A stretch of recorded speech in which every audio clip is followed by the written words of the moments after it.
Good afternoon, baseball fans, and welcome back to Dan's Vintage Baseball PC. Do not be fooled by the fancy name. It's just me and some friends talking about baseball cards. And today I'm talking about the baseball cards that I saw many baseball cards yesterday at the Philly show. Um, One thing about the Philly show is that I believe it's my eighth or ninth show, and it has literally never disappointed me. Um, I go there all the time looking for, vintage stuff that I can't really find elsewhere, that you don't really see on eBay, that you don't see in the auction houses, and invariably I come up with stuff every time, and it's fantastic. This particular one, this particular iteration of the Philly show was really special in many respects. One was that I got to meet and hang out with some of my favorite people in the hobby. I did. I prepared myself well by going to bed really early on Friday night, which I don't really normally like to do, um, and getting out early in the morning and getting there at a reasonable hour so that I could spend a significant amount of time there. Uh, and third, I had some money to spend, so we'll go through my uh, picks a little bit. Um, but first, let me see what we got here. Where is it not coming up? Why is that not working? Am I on the wrong thing? No, it should be working. Ah, there it is. Okay. So I took some photos of some of the more interesting cards there. You don't usually see more than one of these in a display, but this particular seller who had honestly really nice display of some pretty high end cards. Actually had two of the 52 mantles together there.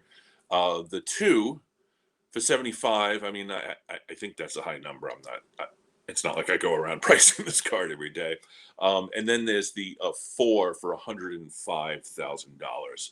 So just a fun little sort of photo of something you don't see very often. And here, this is right inside the PWCC booth. They had a glass case, and this is, I assume it's going in one of their uh, auctions coming up. This is the 52 mantle in a three, so I'm gathering it somewhere between 75,000 and 100,000. But you never know with this card; it keeps going up. So I did, like I said, I met some friends, saw some friends in the hobby that I hadn't seen in a while. This is me with Dylan. Dylan was on as a guest on an episode, I don't know, a few months ago, where we showed off 10 vintage oddball cards, and it was fun going back and forth with Dylan. I've known Dylan for quite a few years, including we did go together to the Philly show like 3 or 4 years ago. And so I hadn't seen Dylan in person since that time, interestingly enough. So we got to hang out, talk a little. He is now working for PWCC, which is fantastic. He turned his hobby into his profession, and couldn't have happened to a nicer guy. And so that was fun. Um, I was told that this card was in the house. Ashish J, the vintage dealer with fantastic inventory of really high end cards, brought this with him to Philly. This is the SGC 10 of the Seaver rookie card, which is just only $90,000. So yeah, okay. I can tell you, I don't want to be a spoiler here, but I didn't buy it. But anyway, so I talked to Ashish a little bit, joked about the 10, asked if he was going to crack it and send it to PSA. He didn't think that was very funny. But anyway, got to see this cool card. So got to see these cool guys too. As you can see in the front, that's Sammy Thunder. Sammy has already done a video about this Philly show, so I'm going to link that down below. Odds are, if you're watching this video, you're probably already subscribed to Sammy's channel. But if you're not, go do it. Super good guy. Always has great footage from shows. He does the thing where he's a little bit of a dealer on the weekends so he can make money to fund his collection, which is a wise move. And I know he did get a really big card at the show. So go over and check out his videos so you can see what card that is. There is another YouTuber in this photo who shall go unnamed because he doesn't go on camera. And then a friend of his, another fine gentleman who I've met before at the White Plains show. So nice to hang out with these guys. And also, that's B. Roth. That's Brian Roth, who was set up as a dealer and chatted with me several times. Another super wonderful guy who I'm very happy to have met through the hobby. Not my best photo, though, I can say. And here is Paul. Paul is the owner of a fantastic brick and mortar shop in Newport, Rhode Island, that I visited a few times. And he sets up at shows on the East Coast. He's been to Philly a couple of times. I know he was at one of the Westchester shows. And Paul's also a dealer. He was telling me a story about when he went out recently to buy a huge collection out in Illinois, I believe it was, and how that all went down. One of those situations where he was buying a lifetime collection, and he told me that he sent off to SGC 400 cards. So SGC hopefully isn't going to get overwhelmed by Paul's submission. But anyway, if you're in the Newport area, absolutely go to his store. I'll link to it down below. Here are two gentlemen who I am friends with and admire greatly. One, of course, on the upper right there, that's Leighton Sheldon from Just Collect and Vintage Breaks, who I'll link also below to him. And Leighton set up there. The gentleman in the middle with the big smile, that's Monty Jennings. Monty does all the social media blogging for Just Collect, and Monty is one of my favorite guys in the hobby. Just a terrific person to hang out with, and we had a good time yesterday. So the all those people, just terrific time hanging out with them. But so I did see some funny stuff. I only took this one picture. This was a nice older gentleman dealer. I've seen him many times, but he had this challenged, shall we say, 1952 Willie Mays, obviously trimmed around the edges and has a big chunk taken out of it. And I wasn't going to buy it because I said to him, really, I'm not so sure about the eye appeal on this one. But he said he was selling it for $1,000. So if you want a Willie Mays 52 Willie Mays, there you go, $1,000 and you can have it. But yeah, not in my wheelhouse, so to speak. So let's get to the cards that I purchased. I started out by going to the booth of the great dealer William Chappel, who I've talked about before. Chappel has a lot of slabbed inventory in his cases, but he's also generally got some boxes with some really cool unslabbed raw, just oddball stuff. Great mix of materials. So of the four, the first three on top and the one on the bottom left are the four that I got from Chappel. The one on the top left is, let's see if we can get a little better on this. This is Wally Pipp.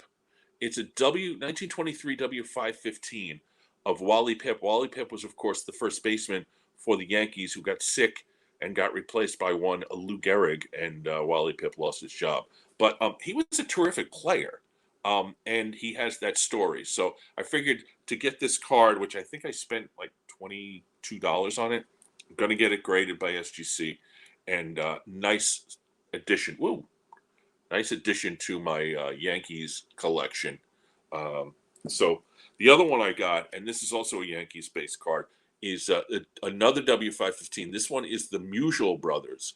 Bob Musial, who I have a caramel card from that I've shown off previously on this channel, but his brother is named Irish Musial. I can't remember. I think his first name is Emil. Irish Musial and Bob Musial, they both played at the same time in New York. Irish was on the Giants. Bob, of course, was on the Yankees. He went on to become one of the Murderers Row in the 1927 Yankees. But I had never seen this card before. I didn't even know that it existed. And it's a 1. I'm hoping it doesn't come back in A because it is hand cut. But it looks to me like a 1, maybe 1.5 if I'm lucky. But to have this card $20 it cost me. So you can find some pretty amazing stuff. The other two cards that I got raw from Mr. Chappel are both 39 play ball cards. This one is Arno Georgians, Arndt Georgians. I'm sorry. He is one of the 11 Yankees in the 1939 play ball set. It's a set, a team set that I'm kind of building. I mean, this will be, I think, my 5th card, and I've been actively pursuing the Bill Dickey, and ultimately maybe shoot for the DiMaggio at the National. It's 11 cards. It's got a lot of star power, and I've got several of those already. Lefty Gomez and Tommy Heinrich and Charlie Keller. So there's some real solid players in there. Now this one is is a little bit of a risk, but it was only $20. It's the 1947, or it's not. There's no label on it, but it was sold as the 1947 Bond bread. And now what you can see here is that these corners are not rounded. So it's a question, and the study on this is that you're supposed to really look for the rounded corners, and that's, I have this short card I've shown on the channel before. This is slabbed 1947 Bond bread DiMaggio with the rounded corners. That, I'm told, was what went into the Bond bread, the actual bread containers, and these either were sold separately or were part of a different set. But anyway, I'm going to send this to SGC as a 1947 Bond bread. I checked the size against the DiMaggio, and the size is correct. So it's not, I don't believe it's trimmed, but we'll see if it comes back. If it does come back with a number grade, it's going to be like a 4. So this is Johnny Mize, as you know. One of my early shows was the Johnny Mize collection that I have. And something I should say about my channel is that just when I have a show doesn't mean I stop collecting that player. So as you can see from my Spawn stuff, I keep getting more Spawn. And this, of course, would be a great addition to my Johnny Mize collection. The final card there is 1970 autograph card. As you know, I'm collecting that set in autographs. I'm up to about 350. The next slide is these are slab.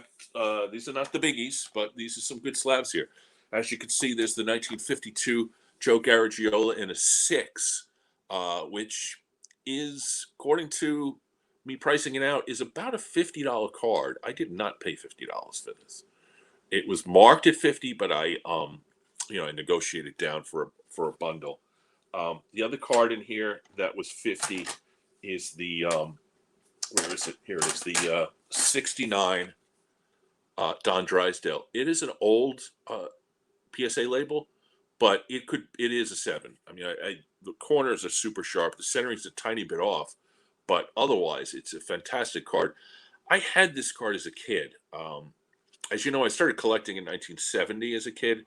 So 69 for me was like, I never saw these cards very much. And I didn't really, they were sort of like, that was vintage to me. Anything older than cards that I collected out of the pack. So I had 2 1969 cards for a while. One was, of course, the Mantle, and the other was this Don Drysdale. Of course, it wasn't this example. It was a beat up old version of this card. But I always loved this. This is Drysdale's swan song. He retired, I believe, in early '69. So this is pretty much his last card. Not pretty much. It is his last card. This is a $60 card. I got it for less than $50. So nice pickup there. Let's go back to the screen here. As you can see, that is the Moose Scourin rookie card. 4. There's also the bottom left is Bobby Mercer. I'm collecting high-grade Mercer cards when I can find them. This is an 8.5 that cost me $25. The Al Rosen MVP card, as you know, I've done the Rosen episode. I continue to collect Rosen. This is a non-playing days card because it's a 1961 tops, and Rosen's last year was 1956, but it's a nice card. The red is really striking. And then the upper right is Joe Torre, part of my 71 action slab collection. I'm a little bit above halfway now. The Tory's a 5, but I mean the card was like $20. So if you pay up, you pay up in these 71 action as they go up the Hall of Famers. So Joe Morgan and Gibson and obviously Ryan and Munson. Munson's not a Hall of Famer, but he gets prices are Hall of Fame prices. And Tory. So when you get these cards in higher grades, you're paying way up for them. So I figure I can slip in a 5, maybe upgrade it later on. Have a few more the biggies left to go. The biggie on the upper left is, of course, the Bob Feller from the Wilson Franks set. This card I never see. I mean, I don't even know if I've ever seen it before. As you know from my earlier videos, I have a Bob Feller PC, and I do have some oddballs in there, like the Dandy, and I guess there's the Num Num and a few others. And this is a sort of an oddball set, and it's the only card I own in the Wilson Franks right now. And part of the reason is because I spent a lot of time making fun of these cards because of the flying hot dogs. But this is a terrific one. It is a 4. It's an old label 4. It's probably not a 4 if it was graded today, but I'll take it. And you never see it, and it's a wonderful card. And I'd like to get one card from every set, and so here's my Wilson Franks card. So really, really happy to get the Bob there. Now this I should add too that this I purchased from William Chappel, the dealer, in a separate deal later on in the day, and that was just a nice part of the day for me. And so this one I picked up from Ashish, who I mentioned before, who had the 67 Seaver and a 10. It is a 1, and I wondered, why is it a 1? It looks really, really nice. I mean, it presents super well. There is a crease here, right to there. It doesn't quite go into his head, but it's right there. You can't even, maybe, can you see it? A little bit, yeah. But from a distance, this looks like a 5. The problem, of course, is, as I had guessed, and it ended up being true, is there's some back damage. It looks like maybe this card was glued into a scrapbook or whatever, and pulled out. I'm not going to do anything with this. I think some of it is actually paper loss. Some of it is paper added because it stuck to it because of the glue. But I only display the fronts, so really nice to get this Yogi at a really nice price. And the last two are 2 pitchers, and they are interconnected because they both pitched for the 1914 Braves that won the World Series, the Miracle Braves. This is Dick Rudolph, who was on the right, and Bill James, who's on the left. No, I'm sorry, it's the other way around. Rudolph is on the left, James is on the right. I have quite a few Rudolph cards. He's in the T206 set. I have a 515, I believe, of him. I also have a card of his from the M1014, and I think I have one other Rudolph card. This is my second Bill James card. These gentlemen both won 26 games for the champion Braves, and they both won 2 games in the World Series. So, and the World Series sweep of the A's in 1914. So, of course, they're crackerjack cards, which makes them even more of a tough to get. And I bundled them together from the same dealer in the same deal, and got a nice little price. They weren't cheap, but they're crackerjacks. So this kind of brings me to the end of my 1914 Braves.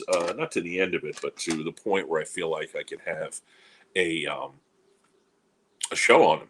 And I don't have a guest, though, because it's not like anybody. Not like you find a lot of 1914 Braves collectors. I know there are several Braves collectors, but I don't think any of them are doing 1914. But we'll see. Maybe it'll be me by myself. So that was the Philly show. What a great day. I left at like 9 in the morning. I made it great time getting down there, less than 2 hours. I was at the show from 11:15 or so to about 4 o'clock. It took a short time to take a lunch, and that was it. And then I drove straight back. So terrific day. great to meet all those uh, wonderful people in the hobby. Some of my favorite people in the hobby, and just a great experience. I don't know when the next Philly show is. I guess I'll look it up. I'll put a link down to the Philly show. Has a pretty good website where they give you all the information you need. But I would recommend if you're anywhere even in the vicinity, um, and you're a vintage collector, it's the place to be. 3 times a year, I think. I know the last one was in the fall, so I think there's maybe twice a year, but we'll check. Anyway, there will be a link below. Thanks for tuning in.